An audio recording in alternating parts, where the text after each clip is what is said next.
What's going on, everybody? I go by the name of Curry, and I want to thank you guys for joining me here today on SneakerPhetish. Today, we have a ton of sneakers to take a look at today. So many that I had to section them off into different sections of this video. If you guys have been following me on Twitter, you know that I've been copping up a lot of sneakers lately, giving little sneak peeks. But today, I finally got a little bit of time to sit down and run through everything. We got a lot of pairs to look at today, and some of these sneakers are worth a lot of money. So we're going to run through them all, sit back, relax, and take a look at some of the flyest shoes that have come out recently, and let me know down in the comments which one is you guys' favorite new pickup that I recently got. Without further ado, let's jump straight into the Nike section of the video.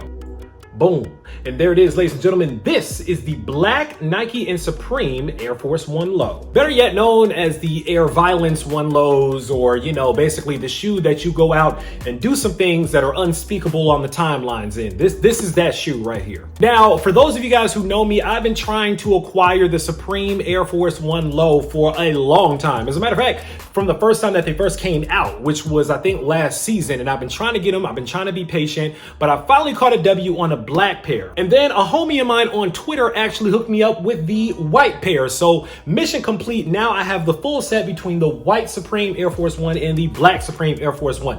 It's a simple sneaker. It's very, very simple, guys. It's a white Air Force One, a black Air Force One with a Supreme box logo on it. I mean, that's pretty much it, except for the insole. On the insole of the sneaker, you have the Supreme box logo once again with the classic Nike Air on the heel. Now, one thing I also did think was pretty dope was that you actually got extra Supreme laces with these. You got the red laces with the white writing for the white pair. You got the black Supreme laces with the white writing for the black pair. And I thought that was really fly. It's a nice touch. It's a subtle touch. It gives you the ability to add a little bit more pop to the shoe if you'd like to do that. But if you don't want to do that, you can keep it really clean and really simple. So that's pretty much it, guys. Sound off down below. Let me know what you guys think about the Supreme Air Force One Lows, or if you guys have been able to catch any of the restocks that have been recently dropping on the Supreme website. I believe these have been dropping every Friday this season, and hopefully you guys have been able to pick yourself up a pair. Moving on now to the Air Max portion of the video. Now, you guys probably already know what these are here. The classic Air Max Chinese calligraphy on the side of the Nike box here, the classic clot emblem on the side of the box here. You guys pretty much know what these are, so let's pop the top open and first take a look at the inside of the lid. Now, if you guys notice, once again, you have the Chinese characters that actually correlate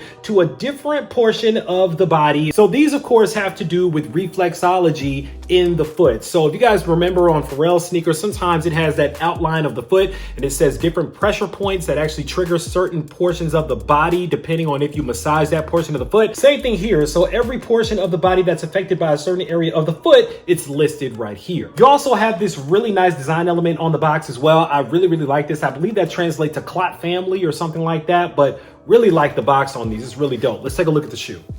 Boom.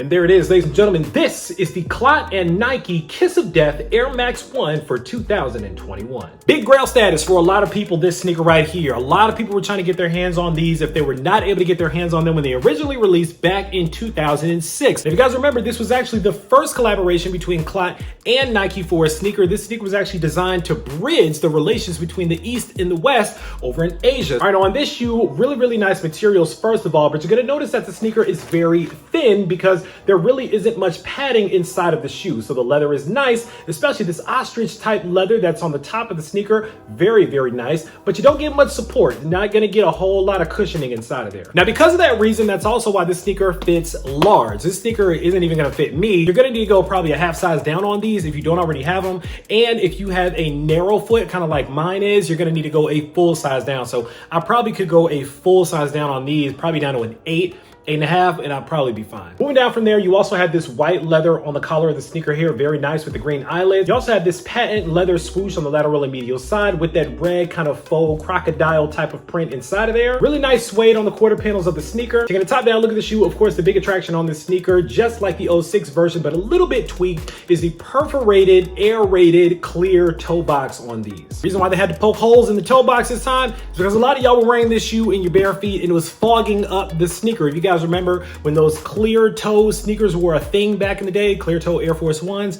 these coming out, a lot of people were wearing these with no socks and it was fogging up the toe box, making it look like a hot box. I don't know why y'all were doing that, But Nike decided to get a little bit smart in 2021 and poke some holes in this toe box so that the foot could breathe a little bit. I don't know why y'all want your feet to be not breathing and sweating and stank like that, but you know, it is what it is. Now from there, you also see the red leather on the tongue as well. Really nice materials on these once again. Speaking of the tongue, on the front of the tongue, you have that suede mixed with that red leather on the sides of the tongue here. On the tongue tag here, you also get the lime green Nike Air Max branding. Of course, on the back of the tongue, you get that green clot branding as well. This is a premium shoe, feels really nice. Moving back to the midsole, you have this really bright orange midsole with that red Air Max bubble inside. Moving around to the back of the shoe, one other tweak for the 2021 version that you didn't get before is now you have a reflective heel panel here where you see the clot branding and the clot details moving around the back of the heel as well. So really nice touch with the 3M. I like it. Moving around to the outsole of the shoe here, a little bit updated graphic with the foot, but again, just like on the inside of the lid of the sneaker,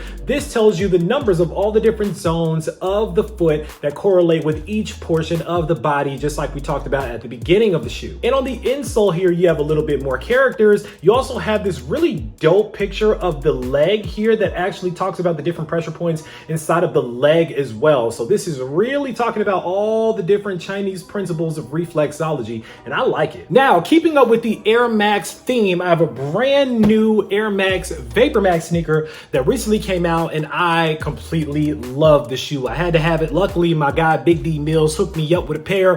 Thank you, my guy, for hooking me up with this pair because man, these were tough to get, but he showed me the retail love on these. But first of all, we need to talk about the box for this brand new Nike Air Vapormax Evo model. This is an incredible box here. You guys notice this has different iterations of the different Air Max boxes that have come out over the last umpteen years with Nike. It's an incredible box here. You actually see it more so on the back of the box as well, and even on the rear of the box as well. Nike did an incredible job with the packaging on these. Very good job. Let's take a look at the shoe. Boom. And there it is, ladies and gentlemen. This is the Nike Air Vapormax Evo Collector's Closet. Now, this one is really special. First of all, I've already worn these sneakers a couple of times now, so the bottoms of them definitely have some wear on them. Apologize for that. But at the same time, I just had to get them on foot because they were so nice, guys. If you guys don't know about the Collector's Closet or about the Evo model, let me tell you a little bit about it. Evo, of course, stands for the evolution, and this represents the evolution of the Nike Vapormax and what's getting ready to come out next with this model. It has really interesting layers here, different colors here, and if you notice, different design cues that pay homage to different iconic Air Max models. Now, this was a special release that was kind of around Air Max Day. You guys notice again, there's so many different iterations. There's no way that I could personally tell you in this amount of time that we have for the video today what every single Air Max model is represented here, but Nike did us a favor. Along with the sneaker, you actually got this book here, and inside of this book, it actually went through every piece of both of the sneakers here on the lateral and medial side, and it told you what portion of the shoe correlated with which iconic Air Max. So you have a little bit of everything in here, from the original Air Maxes to the Warhawk Air Maxes. You have original Air Max Pluses here, the tuned Air from way back in the day, Sean Wotherspoons. You have a lot of different Air Max models that are incorporated, and thankfully Nike actually ironed out which part of each shoe correlated to that iconic model. And then on the back of the book, it actually gave you a little recap of all the different models. 15 different Air Max models that were incorporated into the Collector's Closet Evo.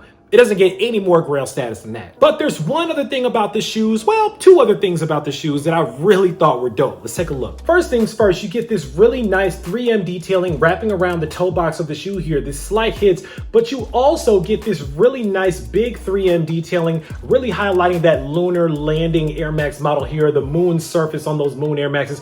Really dope touch here. I love that. Now, the bottoms of the shoe, the outsoles actually glow as well, and that's where you can notice there's a little bit of green here on some of the outsole here, but I've already worn these and I was trying to charge them up with the black light. It wasn't happening for me, so I'll probably need to charge them up a little bit more to get that glow effect. But incredible sneaker from Nike, guys. Sound off down below. Let me know what you guys think about the Evo Vapormax Collector's Closet. If these were ones that you guys were trying to get in your collection, man, I mean, my goodness, I really haven't owned a lot of these Air Maxes just because they were way out of my price range and they dropped way before I had the bread to scoop them up like that. But man, it's really dope to have these now and to just kind of have a little piece of so many different iconic colorways of the Air Maxes. Let's move on.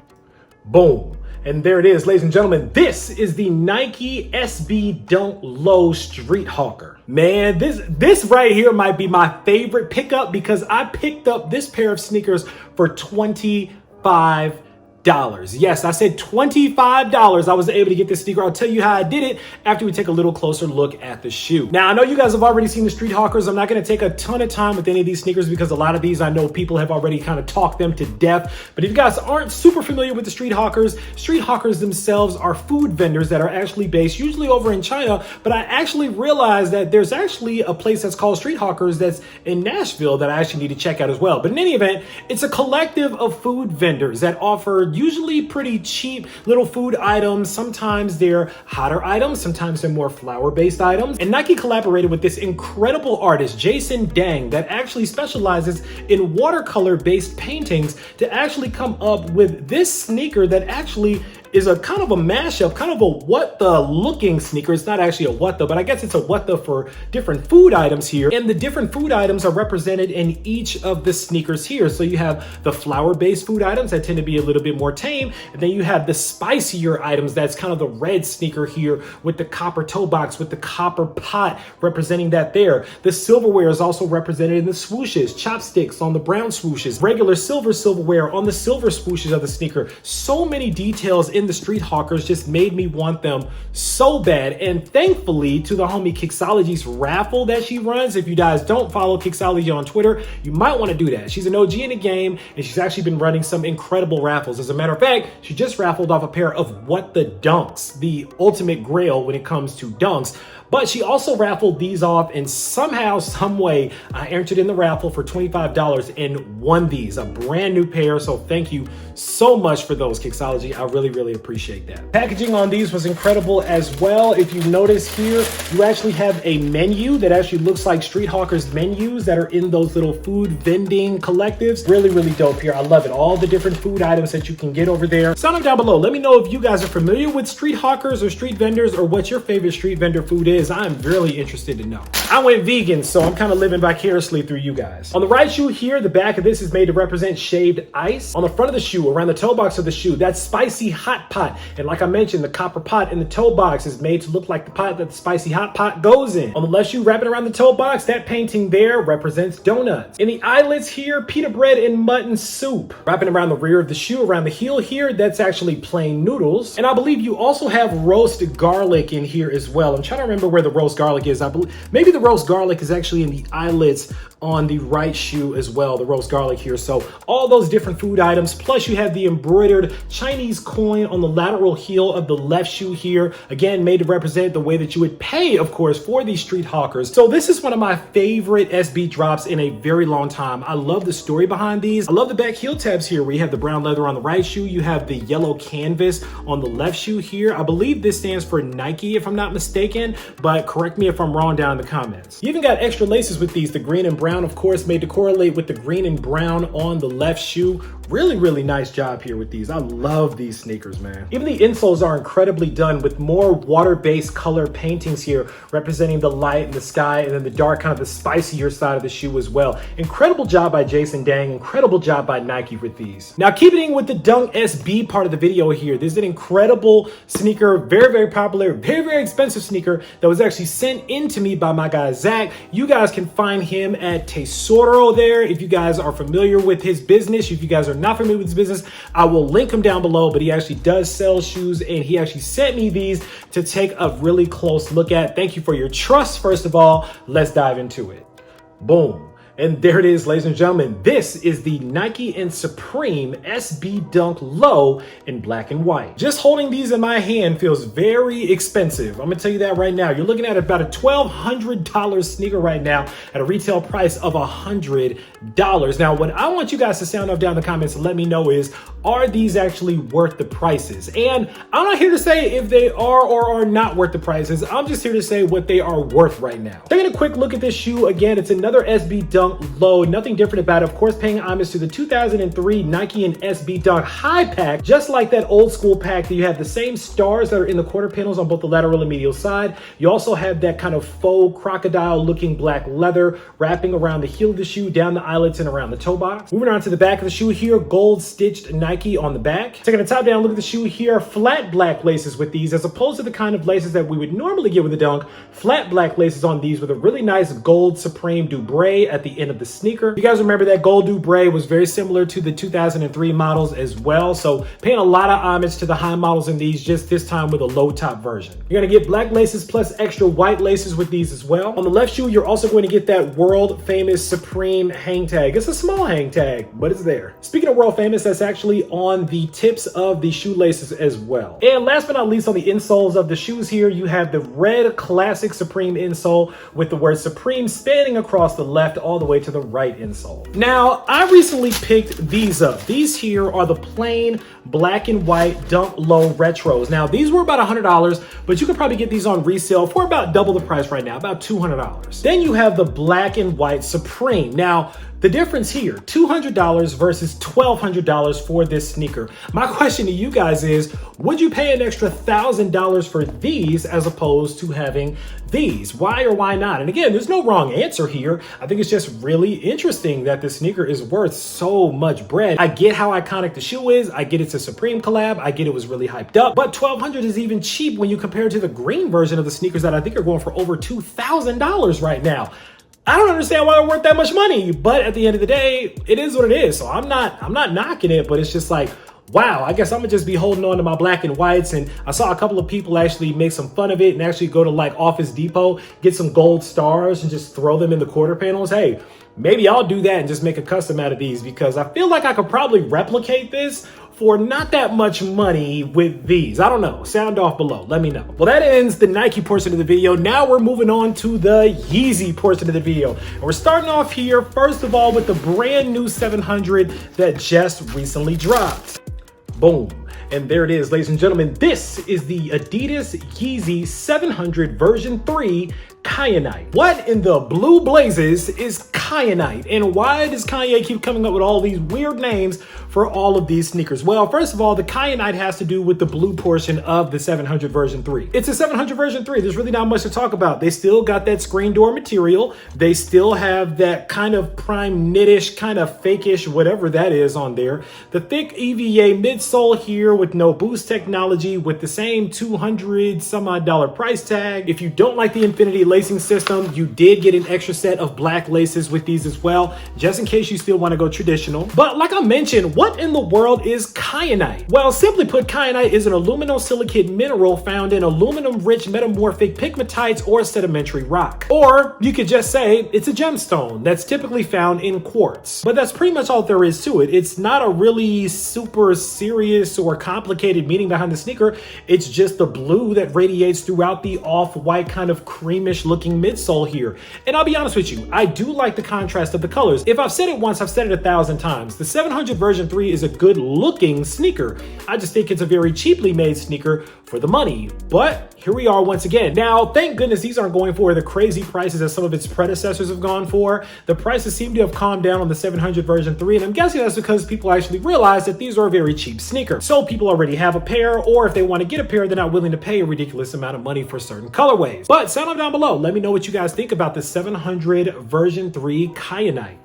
Boom. And there it is, ladies and gentlemen. This is the Adidas Yeezy Boost 350 version 2 Ash Pearl. This is one of my favorite Yeezy 350 version 2 colorways to come out in quite some time. This is a good looking shoe. Like, this is a really good looking shoe. I like it a lot. Love the colors on here. Love the contrast between the lighter browns and the darker browns here. I just really like, you guys know, I'm really a fan of the 350 version 2. I have to admit it. I know a lot of people have been saying that the 350 version 2 is oversaturated with colors, and maybe they were, because there were some colors that recently came out that really did look eerily familiar to other colorways, the ash blue looked exactly like the Israfil, but just like an updated version of the Israfil. So I get that. But the ash pearl, even though they're both ash, I like it a lot. You guys can also let me know what you guys think down in the comments of the ash pearl. It's a 350 version too. It's not really much to talk about here. It's the exact same shoe as we've seen 1,000 times before, just in a new colorway. Sound off, let me know. Now that brings us to the final two sneakers for us to take a look at today. Boom. And there it is, ladies and gentlemen. This is the new Yeezy Foam Runner Sand. Now, this is also the new Yeezy Foam Runner in MXT Moon Gray. And from what I understand, the Moon Gray was actually a lot more limited, I believe, only about 4,900 pairs, less than 5,000 pairs than the Sand. Now, the Moon Gray was actually made in China, but the Sand version was actually made in the USA. You can see here. So I believe they made more of these, but they actually made these in the USA, which I thought was very dope. And again, Kanye has talked about how he actually wants to bring making sneakers to the United States. It looks like mission accomplished on this one. These still look absolutely ridiculous to me, but from what I understand, people feel like these are really, really comfortable. They really like wearing them. They're kind of like a replacement for Crocs, I guess, for slippers or for sneakers. They do have these ridges kind of on the outsole of the shoe here, but it's very simple, very, very cheap to make. These, of course, both still had the retail price of only $80, which I thought was a really good price here. I think these were either 70 or 80 bucks. I somehow got really lucky and actually got both of these off of Adidas Confirmed app. I won both of these in my personal size 9, and I want to take a look at them just to see if that Sand looked as much like its predecessor as it does. And my goodness, it looks exactly like its predecessor. But what's even crazier about these is that these are still going on the market for over $300 right now. And my final question to you guys is, where do you guys come up with the idea for how much a shoe is worth? Like how do you guys determine that? Like, are you guys setting your own prices on StockX and GOAT for shoes? Like, did y'all just look at this and just thought, 300? Or did you guys see a price listed somewhere else and were surprised maybe it sold for that, and so that was just the way that the price was set? Again, I think about a sneaker like the Supreme Dunk Low. Like, who decided that this was worth $1,200? Who decided that these are worth $300 to $350? Who decided that all these sneakers are worth what they're worth out here these days? Because resale is crazy, and I've showed you guys on the resale market thousands of dollars worth of shoes today. And honestly, I don't know where it comes from. I don't know where the prices come from, because this show ain't quality. Because quality wise, I feel like you can get a lot better quality material or a quality shoe for $300 or $350 in these. So maybe it's the clout, maybe it's the hype, maybe it's the exclusivity, maybe it's the fact that a lot of people just weren't able to get their hands on them, but we were able to get our hands on them. People that are able to cop these coveted sneakers like this. Why is a trophy room worth $3,500? I don't know. But what I want to leave you guys with today is, at the end of the day, these shoes are only worth what people are willing to pay for them. But at the end of the day, guys, they're just shoes. They're rubber, they're plastic, they're leather. And again, they mean different things to different people, but they're only worth what you're willing to pay. So don't let anybody make you feel a certain kind of a way for not wanting to pay a certain price on a shoe, but also don't let anybody make you feel a certain kind of a way for paying a certain price on a shoe. I have certainly paid resale for plenty of sneakers. I refuse to pay resale on other sneakers, and it's a personal preference. And guys, listen, sneakers are so personal. And out here, it seems like it really is a game of trying to fit in at the cool kids table, when that's not it. Make your own waves out here. Define your own cool out here. It doesn't have to be the Yeezy Foam Runners. Maybe there's a hidden gem out there of a pair of Vans or a pair of New Balance or a Nike nobody's really checking for right now. That's a hot shoe that you love and that you want to get your hands on. Create your own dope out here. Try not to follow the trends out here, but in the name of resale, also do your due diligence to make sure you can get your hands on these shoes for retail price, because the prices seem to only be going up at this point. The resale game is worth over, I think, $3 billion at this point, and it seems to only be growing. It looks like this resale thing is here to stay. So with that said, you guys sound off down below. Let me know what you guys think of all of the sneakers that we talked about today. Sound off down below. Let me know what your favorite shoe is that we've taken a look at and why. Let me know if you guys own any of these, or if you guys are trying to find any of these, or what you took a hard pass on because it just weren't up your alley. I'm interested to hear. Sound off down below. Of course, write down in the comments. Make sure that you click on that subscribe button so we can welcome you into the Sneaker Fetish family, so you don't miss out on any more heat that comes through like these, because I guarantee you I had a lot more heat on the way. As always, I want to thank you guys for joining me here today on SneakerPhetish, taking a look at all of these sneakers today with me unboxing all of these shoes here. I go by the name of Kari. This is the Air Max 1 Clot Kiss of Death, the Yeezy 700 version 3 Kyanite, the Yeezy 350 version 2 Ash Pearl, the Supreme Dunk Low for 2021, the Supreme Air Force 1 Low, the Street Hawker Dunks here, the Yeezy Foam Runners, all these other shoes that we've taken a look at. And until next time, I'm out.